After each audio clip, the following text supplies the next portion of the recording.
I've always been interested in science. It's just interest in the world around me and understanding how things work that motivates it. I think that science has such an interesting history, and it's a relatively short history, you know, over the last 400 years that we've had modern science. And it's such a significant part of contemporary culture that it really needs to be critically examined.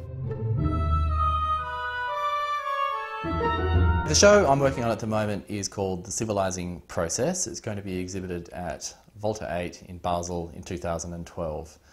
The title, The Civilizing Process, comes from a book by Elias, a historian, who talks about the way that manners and morals and ethics evolved over the last few centuries in Europe. And the paintings themselves reflect an interpretation of that process.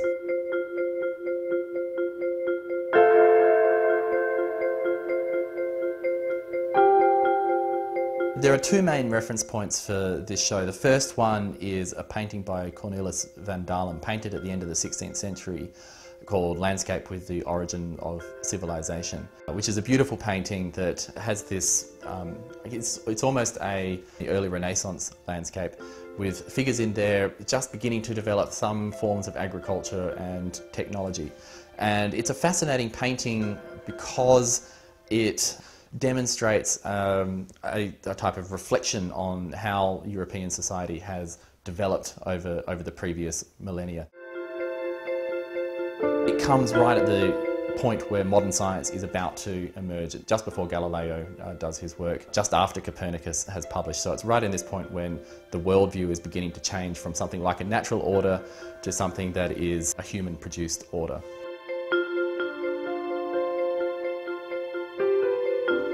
And the other main influence is the work of the German biologist Jakob von Uexküll.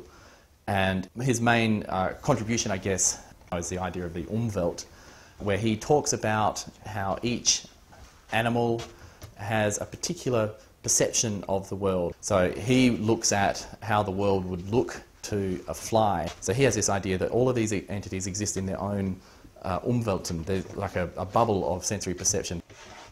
So it goes from this idea of a human-made order, and then that evolves ultimately through the development of science into this recognition of human and non-human animals having a kind of equal status.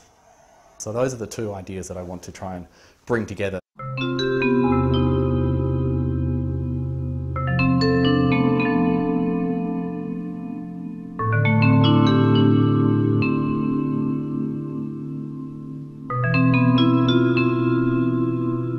It's inevitable currently to look at landscape paintings or any paintings that deal with the relationship between humans and the non-human world with some sense of, you know, a warning or perhaps, you know, impending disaster, because of course we are living in an environment where there is an impending disaster.